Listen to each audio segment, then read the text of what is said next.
I want to talk for a few minutes, Madam President, about where we are on health care.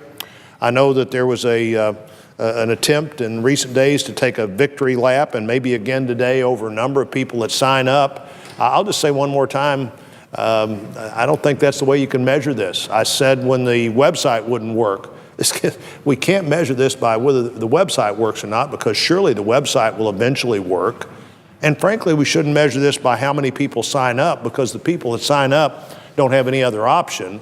Their option is to not sign up at all, or to sign up. That's not much of a choice for most people, though I'm going to talk in a minute about a couple of people that have decided they really don't have a reasonable choice, so they're not signing up for anything.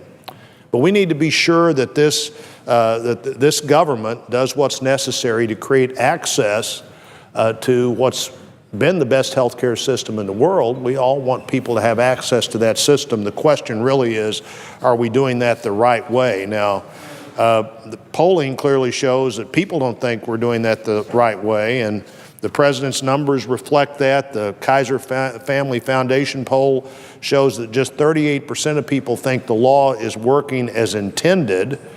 57% say it's not working the way the White House had hoped. I think 100% would think it's not working the way the White House had hoped. Surely the rollout, the sign up, you can talk all you want to about how many people sign up. There's a debate going on right now over in the House of Representatives this week about, well, they signed up, but did they pay? According to the House Commerce Committee, they say that insurers tell them that only 2/3 of the people that have signed up have paid. Well, if you don't pay, you're not really signed up, and you don't really have coverage. I don't think any insurance works that way. That same committee's report said that only 25% of paid enrollees are within the crucial age range, which is 18 to 34. For this to work, you have to have people that are young and healthy sign up as well. And why isn't that happening? The original estimate was we need 40%. We appear to have 25%. What do we need to do here? Why is it the fact that insurance costs more relative to everybody else insured for young people than it ever has before by the law? That would explain maybe why young people aren't signing up. Prior to January 1 of this year, if you were young and healthy, you might pay 20% of what the person at the other end of the spectrum was paying. Now you'd have to pay at least 33%. Maybe that's why those people aren't signing up. And of course, the workforce impact of people who have part-time jobs, because full-time jobs are covered, jobs of more than 30 hours. The House recently passed the Save America Workers Act to help increase these wages by saying, no, it's not a 30-hour standard, it should be a 40-hour standard.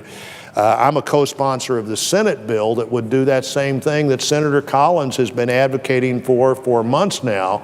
The unintended consequences at the workplace are not fair to American families. They're not fair to American workers. We could do something about one of those unintended consequences by just saying, wait a minute, the 40-hour work week that we've always said was full-time work should still be the 40-hour work week, not the new 30-hour work week. Accenture, the emergency contractor hired to repair the website, says it's going to cost $121 million now to repair the website, which is a whole lot more than the $94 million already spent to create the website. I wonder what would have happened if we'd taken that many $1 million and just bought insurance for the people that we were trying to move from uninsured to insured.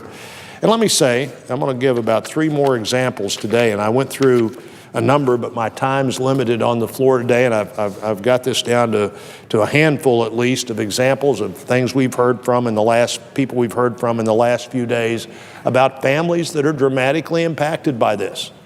Now, the law of averages, surely there is a good story out there to tell, but there are lots of stories, and no matter what anybody says, these stories over and over again turn out to be tragedies for families. Randy from Mexico, Missouri, and his wife had a plan they liked, but they received a cancellation notice in October of last year. He went to the exchange to found at the exchange he'd have to pay over $600 a month more in premiums, and faced deductibles that were $3,500 higher than they had had in the past.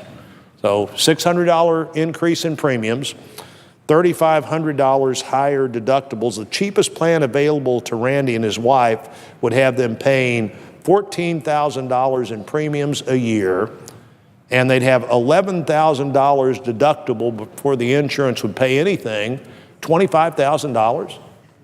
So Randy and his wife decided, that's really not insurance at all, so we're not going to have insurance. Found the best thing he could find, found what was available, decided it just clearly wouldn't work. And Madam President, it wouldn't work for any of us either. Any of us that really need insurance, if it was going to cost $25,000 annually before a single thing was covered, we wouldn't think that was insurance. And we've got a system that obviously the best thing that Randy from Mexico, Missouri could find was that was his option that he had. Neil lost his job 2 years ago and decided to go back. Neil's from Raymore, Missouri. He decided to go back to school full time. He's had nerve damage in his back and he takes several medications. His doctor prescribes 120 pills a month, but his insurance plan will only pay for 100 pills a month. So Neil says not only does he have pain that he didn't have before, but he says there's nothing I can do about it. He says nobody wants to help. The doctor says I need 120 pills a month. The insurance says they're not going to let me have more than 100.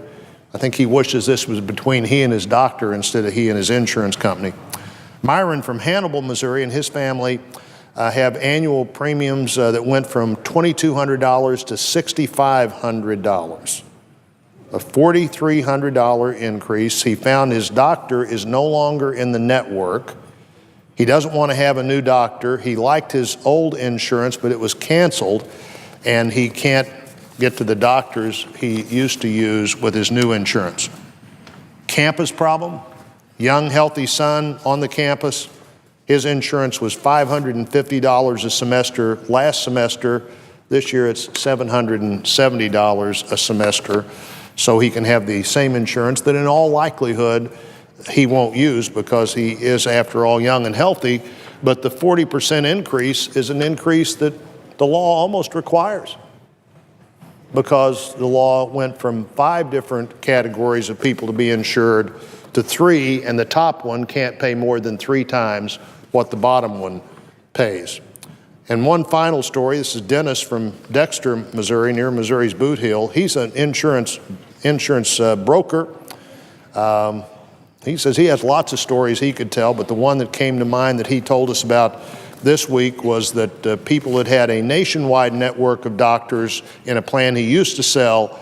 Now they're transitioned to a network that's much smaller, and it only works in the state you reside in. Now, Missouri has many states as touch it as any. 8 states touch our state, so almost everybody in our state lives on or near a border. If you live on or near that border in the exchange, you can't go to the hospital or the doctor in all likelihood that may be 10 miles from where you are because it's not in your state. When I was first told that, I just simply didn't believe it.